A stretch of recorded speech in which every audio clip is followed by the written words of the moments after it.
Welcome to the HOPCAST, where we invite you to the world of digital marketing. So let's get started for this episode. Hi and welcome to the HOPCAST, episode number 3. 3, good job. We made it to 3. We made it to 3 so far. We're still alive. And it's Friday here at the HOP office. As you can see, it's an empty office today. Work from home day. Yeah. Work from home day, but not for us, because the podcast needs to be... The show must go on. The show must go on. We had a... What did we discuss last week's episode? It was on, what was it, paid and social, right? Paid versus social, the battle between the giants. And I advise you, if you haven't seen it, to go to our library and have a look. A lot of learnings from that episode. Today's episode is on a completely different topics, but very interesting one. The title of today's podcast is Email Marketing. Let's start a conversation. Great topic. I think this is an underutilized channel in this region. It is, and we actually had a call earlier today with one of our clients that we're going to help with email marketing now as well. And I think it's really an underutilized source of opportunities for a lot of brands. Very much so. I think it's definitely underutilized and can have a huge amount of value. Yeah. And it's interesting because when you talk about email marketing, a lot of times you hear people say, "Oh, you can't do email marketing. It's only going to the spam. No one reads it, etc." So I think there's a lot of misconception about how powerful email is, because when you actually look at the data, right. Time and again, it shows you that email definitely is one of the channels that will yield you the best ROI. One of the strongest channels, and in the UAE specifically, we did a research last year, and 70% or 16, just over 69% of people in the UAE, from e-commerce perspective, want to hear from brands via email. All right. So email is not dead, no matter what people might say. If your email strategies are not working for you, it probably is because of how you're executing it, and hopefully we can help today. And that's why we're here today. So we will go through a few questions regarding email marketing. Hopefully you'll learn something and that can help you take your email marketing game to the next level. So let's get started. Warren, and obviously you have worked a lot with email marketing in your past and in present. And I know you're a firm believer in its efficiency and powerness to execute the marketing goals. One thing that I get a lot of questions about regarding email marketing is regarding the subject lines and how to write a powerful and effective subject line. What are your thoughts on that matter? Yeah, subject lines is an interesting one because it is very important. So if you are just thinking about when you look at your screen when your email comes through, first of all, who's it from? If you know who it is from, if you tend to open that email, like if your boss emails you, you jumped onto a type of thing, and also what does it say, urgent, all those type of things. So if you just look at your own email box on how important these things are, subject lines and preview text and who the email is from drives a lot of what the open rate is, and it's a very important part, but it is a bit of a tricky one to get right. So how would you say, how should I go about it when I'm trying to figure out what a good subject line would be for me to start using? So I think the best way to go about it is, because it also is, it's harder to do than a tweet, for example, or what they're calling X's now, and because it's such a short number of line or copy that you can write there. So the best way to go about it and to be as creative as possible is physically write out 5 subject lines, wait a bit, write out another 5, wait a bit, write another 5, and you'll find if you can do 30 subject lines, the 30th one is probably your one that's going to be the most creative and get across, because you really have to force your brain to think a little bit outside the general one. But there's some other tips and tricks there. All right, and what about personalization in the subject line? So before we get onto that, I just wanted to touch another part on the email subject lines is also avoid certain terms. Okay. So if you want to avoid the spam boxes and things like that in your subject line, it's something that they're very much key to look at, and things like urgent, sale, deals, guaranteed to work. Anything that you know is a spam, something that somebody would try and use in a pushing scam, or something that's untrue, or like a guaranteed weight loss. Anything like that is more than likely not going to be. So try and be more creative with your subject So lines. not too salesy or salesy in the subject line. Yeah, you've got to weigh it up, and also you can do it. The spam folders, what we found is that it doesn't matter so much if you do it every now and again. Yeah. But if every email you're saying these things, they're just going to put you into promotional box or spam box. Yeah. So I get a lot of emails. Obviously, you do, and everyone else who's listening in get a lot of emails. And from a B2B point of view, since I work in a business, there's a lot of outreach emails going out, and they would always add my name and maybe my company name in the subject line. And when I started working with kind of outreach emails 7-8 years ago, that really worked to push the open rate. Does it work today? Is it a good way of looking at how to formulate the subject lines to add these kind of tokens? So it's a great question because personalization definitely works. Yeah. So the most powerful word you can utilize when speaking to a client is their name. Utilizing your subject line is good. Yeah. Utilizing it every single time is bad. Okay. Same with anything. Same with like if we're going to say a sale, everything in moderation. Because if you utilize it all the time, the spam boxes are probably going to pick you up a little bit, but also it loses its power if you utilize it in the email subject line all the time. But you must personalize out. If it's not there, definitely have it in say hey Warren or whatever it is in the actual copy. Personalization is key in the modern day of email.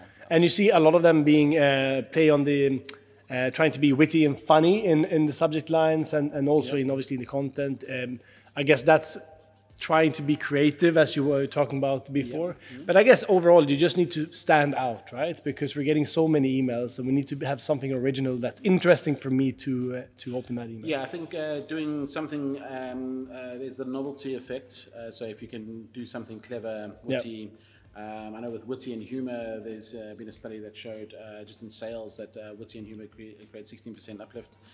Email is no different, but it needs to be novel, unique, and it also needs to add value. So why would people open your emails is, even if it's in the subject line, is it relatable to them? Does it make sense to them? Then they'll open it. All right, cool. And before we move on to move away from the subject lines, what about emojis? Emojis, again, everything in moderation. So emojis is also one of those things that can harm your deliverability of your email. But again, in moderation is fine. So if you every now and again add an emoji at the start or at the end. But a little trick to remember is that depending on the email client, it's Outlook. They might look different, right? It will sometimes show like little blocks or square, and it doesn't look the same. So I wouldn't use it in between. It's in the middle of a sentence because it might break. So either in the beginning or at the end. And also if your subject line is too long and the emojis at the end, it's not going to be seen, and it creates your risk of spam filtration. So if it's a short one at the end, you can try it at the beginning, at the try it. But the key is A/B testing. You need to test these things. So a few good takeaways. Write a volume of subject lines before you finalize which one is the most creative one. And I guess test is a good... A/B testing subject line is the easiest A/B test you can do, and so important. It's such a key. A little bit of copy is one of your key things to getting that email open. And I guess the subject line, it's about getting that open of the email, like how getting that CTR or getting people to actually look at the email or glimpse at the email. Now, obviously, if we are successful in that and we created a good enough subject line to grab someone's attention, the next step is obviously get them to engage with the email itself and to read the content or look at the content, whether it's text or video, whatever it might be. So how would you look at creating engaging email content to put in the actual email or in the body of the email? So the thing that I see often done, especially in this particular region, is email is used as a sales tool, which it can be and it should be used in certain ways. But to get people to open up your email addresses, or open up your emails and engage with your content, the key thing that you must think of first is it adding value to the person I'm sending to? And it's okay if you do like an 80-20 split, 80% of it is add value content, and then 20% of it can be emails that you send that is for sales base, or even in the mail itself, 80% add value content, 20% banners for sales. That's depending on your market. Like certain e-commerce can send more sales emails than others. But the main thing is consider who's opening this mail. Is it adding value to them? If the answer is no, it's adding value to the business, it's probably not going to be the best mail. You might need to send it because you need to make your revenue number, or only this one, and then next week I'll then think of something that's a bit more add value. But really think about why would anyone want to open this email? Am I giving them good information? Am I giving them something cool and fun, entertainment value? A sale and a deal is not necessarily add value as much as you think it's add value. Just because because you want the customer to buy, it doesn't mean that they see that value. So think of ways to add value, give them useful content, and make it simple, clear, and don't try and say too much in the email. So we're talking about value-add content, which I think is a key point here. And what would be some examples of value-add content be for, let's say, a company like Homo Performance, we're a digital agency. What kind of content do you think would be relevant for our audience to see? So in Homo Performance is an example, if you want to use that one, I guess, blog articles. So I would take a blog article that's already been created that I've used for SEO or something like that, repurpose it, saves you a bit of time, and kind of summarize that in your email so that when we send it out, it's more like how-to, like free tools or how to do something that somebody's going to actually get useful out of.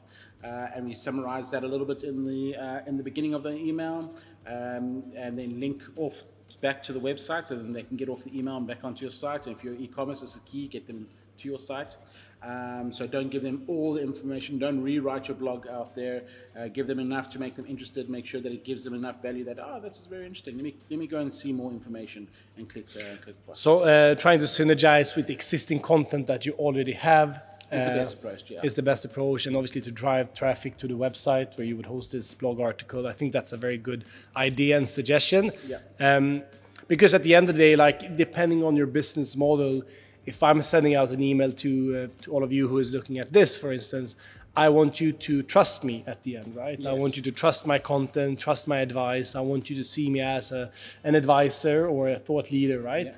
But if I would just be communicating promotions or book a meeting, that would kind of defeat the purpose, right?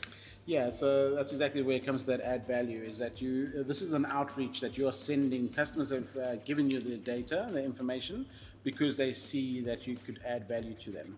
And if you start changing that perception and you not, then why would they open the email? They're getting so many other emails that might be doing that job better.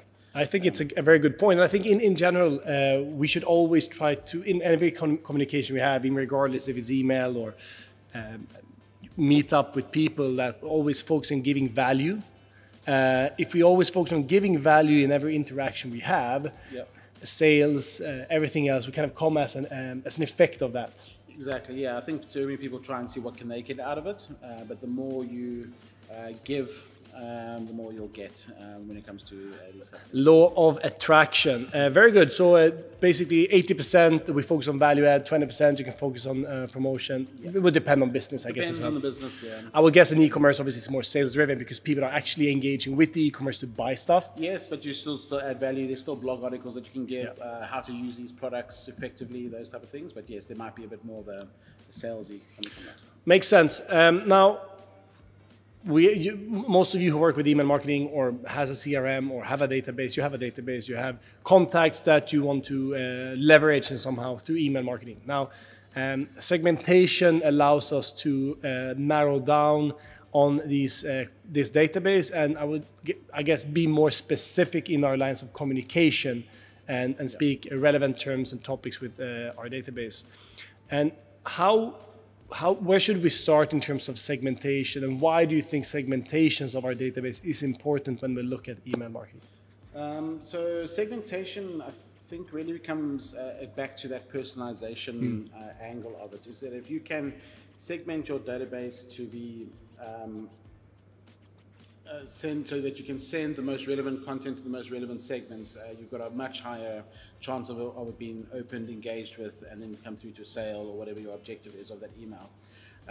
So segmenting is a very important one, and also segmenting via engagement is also quite important, because your email reputation in terms of your IP address and things that it gets opened is also based on are people opening it, are people engaging with it.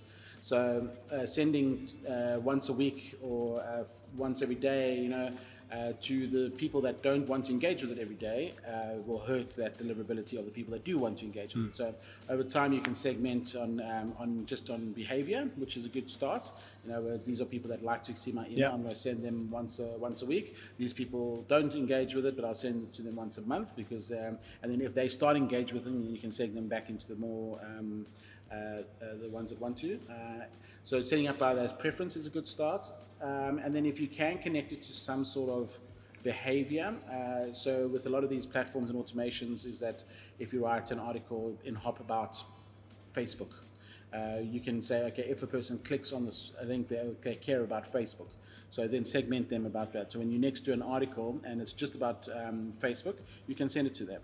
If it's about Google, then don't send it to them because they don't like those stuff. Especially in e-commerce, this is very powerful. So you kind of tie it up to different workflows as well. Exactly, yeah. Now, and then buying behavior, yeah. If you can do segments by buying behavior, that's the one. That makes sense. And what I see a lot, and probably you as well, when you talk to different business owners or marketing managers or CMOs in UAE or in the GCC, is that when you start asking them about database, most people say, yes, we have a comprehensive database and it might be massive. But usually it's scattered around Excel sheets or MailChimp and different databases, different systems. And the data is not clean in the sense that it's not segmented properly, which causes a lot of challenges when you're trying to do these segmentations from the beginning. Any tips on how to start if you're in that position to kind of like start cleaning up your data or start getting these properties right so you can actually have proper segmentation? So that's a good point. So one thing is try and think down the line. So we'll get to the ones that might have that problem now, but please try wherever possible is keep your data clean, keep the dates in the right format, the numbers in the same format. Don't have the number with a slash and the second number, have them in two separate columns. Really does help create less headache down the line. If you are in the situation now that it's all over the place, and this is where most people are, so you're not alone, everyone ends up in the situation where it's a fragmented data. The store might have collected the numbers, the online has a different format. So basically try and separate the data as much as possible into columns. So name in one column, surname in another column, one phone number in one column, a second phone number in another column, and then try and standardize the formats as much as possible. And then just pull in all the data and put them into these columns. And if you can't because it's too complex, then just stick with what's the most important, and then and then try and segment them via a tag or add something. Just start with the segmentation, but what you need mostly is name, surname, email address, phone number, and maybe where you got it if you can't get the other data to align, and then start with that. So the main thing is start. And then you can try and clean up or add value to those contacts later down the line. Yeah, and I think it's a good point. And also, the first time I engaged with email marketing, I think it was 2005 or whatever. And back then it was like you wanted to have a big number. Oh, I have a database. It's so big, this big, and this number. It's like a vanity number that you wanted a large quantity or scale of your database, but. It's really about quality, right? It's really about having quality users or quality audience or quality email address that you actually have engaged with before. So I would never advise anyone to try to buy a database for many different reasons, compliance being one of them. And really try to segment and keep your data clean from the beginning. Most of the platforms that you would utilize to send email marketing would at some point charge you for the scale as well. Exactly, so it's important that you actually have a contacts or data that... Yeah, it's a good point. The same thing about cleaning your database. Even if there were contacts that were engaged or were part of 5 years ago. Yeah, and they're not engaging with your mail, remove them. Yeah. It's adding no value to your business. Keep them in a segment or take them off the platform, and then every now and again upload them and send them in mail just to see if you can reactivate one or two of them, which does work. But this vanity metric thing is an important topic, like even with social media, whatever these things is. Do you want to talk to people that don't want to listen, or do you want to talk to people that do, right? Yep. So rather generate value or add value. So more people that do enter your database are ones that really want to hear what you have to say. So that's back to that add value. That's really good. So we write a good subject line. We get people to open it. We create value-driven content to make people engage with our email. We make sure that we're sending this to a clean or correct database that hopefully we can segment based on the past behavior or preferences. Now, how should we track this, and how do we measure success from an email marketing perspective? And we had the same discussion earlier today with one of our clients. He's, how do we measure this? What is success?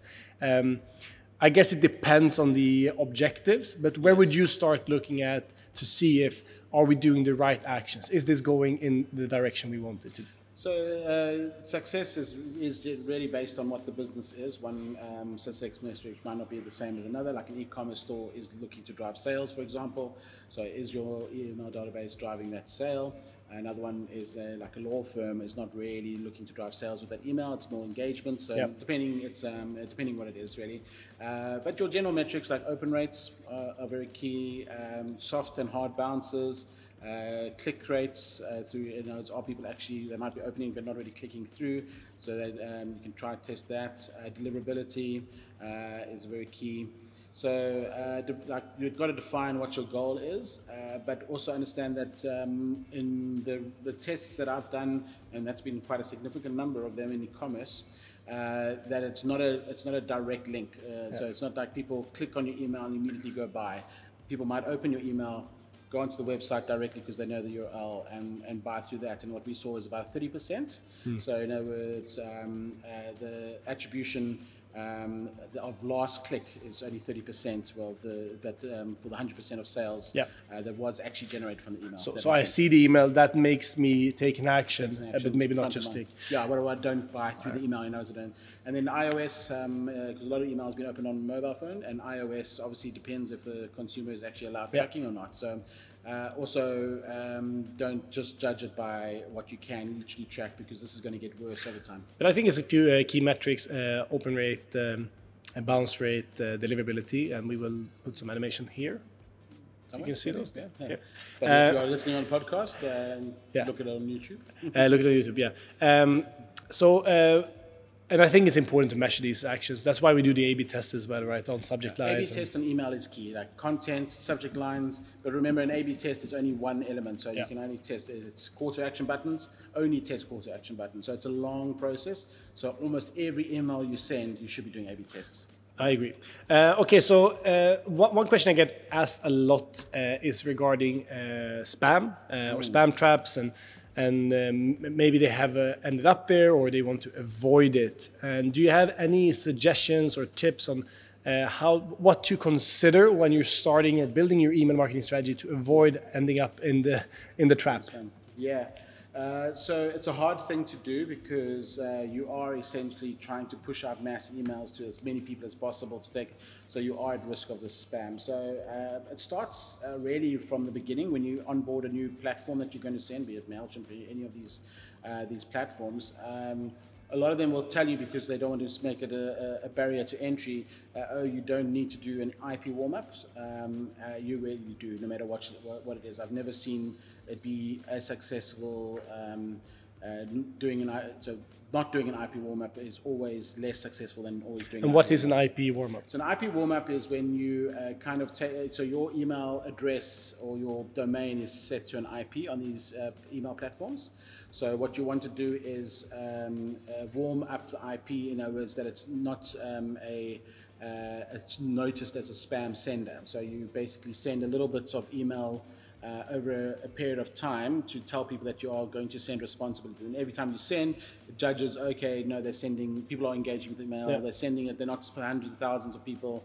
You kind of build a reputation over a period of time, and then you've got a warm or a strong IP address to be able to send. So it starts from there, and then avoiding these spammy links or clickbait, or be a responsible sender. Essentially, yes, you need to get those metrics, but if you do some sort of black hat tactic, it is going to affect your spam. And I guess don't buy your database. Don't buy your database.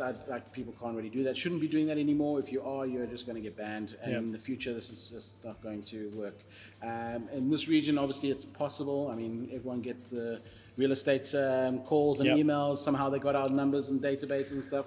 But if this is going to change in the short term very quickly, and if you are dealing with anyone in Europe or any of those businesses, then you're at legal risk as well. So just don't do it. Exactly, and it's really starts with creating quality, right? Because if you're doing good content, you're sharing this with your audience, people will like to engage with that and they won't be offended. Yes. So I think just show respect in all of your communication and focus on creating value. That's Back the to best. relationships again, right? It's I know in the digital world, this concept might have fallen a little bit away, but basically build strong relationships with your consumer, and then email will be a good way to reach out to them. Let's move on now to our next question, which is how to use email marketing for customer retention. Retention is a strong play for email. There was a McKinsey, I think it was a McKinsey study that was email retention can boost retention up to 50%. Wow, that's a high number. So it's a high number, yeah. So it is a very important platform to use to do retention. And why is that? It's because you're communicating with your customer. Yeah. So it's quite a simple thing, right? And it is an outreach. It's used telling your customer something. So how can it be used for retention? Goes back to what we were talking about further, is adding value, good communication, tell your clients what's happening, and use automations, use email to do that, and then that will only help with retention. Yeah, and to build your relationship, right? Exactly. Because nowadays, most businesses are spending, big amounts on driving traffic, on getting data, on getting transactions or getting leads or whatever it might be that your objective is on the website. But we're not focusing enough on nurturing these databases once we have reached them, because we look at it as a single point of entry and a sale, instead of looking at, okay, now we started a conversation with Warren, he visited our website. How can we maximize the value for Warren and for us over 24 months? And email obviously allows us to do this most effectively. most effectively. Yeah, it still blows my mind that people are willing to spend so much money on paid media advertising to get that traffic, to get that customer acquisition. And then, oh, we got the customer. Okay, cool. Let's go after the next. Let's throw huge amounts of money to get the next one. And then the guy who was engaging with you is just left by the wayside, right? It is such a powerful thing. Understand your customer lifetime value, understand your communication strategy, and engage with customers. Because also, as marketers, all these short-term results, we really wish it was a shorter term. They see an ad, they buy, and then that's it. But actually, some people might download your ebook or fill out ask to get your newsletter on your website, but they're not ready to buy now. But if you communicate with them, they will be ready in a month's time. That's I agree 100%. So and like we covered a few elements today, I think there's so much more about email marketing, and I apparently promised a white paper which you can find here. So thanks for that. I think Sunny will be happy to write that. But I think it's a good idea. So if you're not ready to buy now, download this white paper, and maybe you're ready in 6 months. Warren, thank you so much for your insightful comments on all these queries. I learned a lot. But before we move on, we have a closing segment of the HOPCAST. I always get these terribly wrong. Is this the questions? This is the Hop Brain Bender. Suspenseful music and a banner comes up. So the Brain Bender is a segment where we ask crazy questions to the expert and to see if you have the answers. Cool. And today, obviously, our theme is e-commerce, and let's see what we've cooked up today. There's 3 questions. Okay. I'm ready. All right, then don't look at the answers. Okay, so the first question: what do you call an email that's so boring, even your spam filter deletes it? Ooh, I think that would be called an email from John. That is incorrect. 0 points. It's a snooze fest. Snooze fest. Right? All right, moving on to the next question. In the Brain Bender, what's the difference between a spam email and a love letter? Sure. Also, John's email. It's one of them you actually want to read. And so you didn't get that right. But we have one question left. All right, so what's the best way to get someone to open your email? Don't send it? That's incorrect. Tell them you're not a Nigerian prince. So So that's an A for effort, but still no points this week as well. And that sums up our week's agenda. Great. It was a good discussion. So thank you so much for listening in. Make sure to subscribe and follow our page for more podcasts. The white paper will be live here. You can see our old episodes there. And next week, we're going to discuss another interesting topic. And I promise you, the brain bender will be back. See you next time. Ciao. Cheers, everyone. Thank you.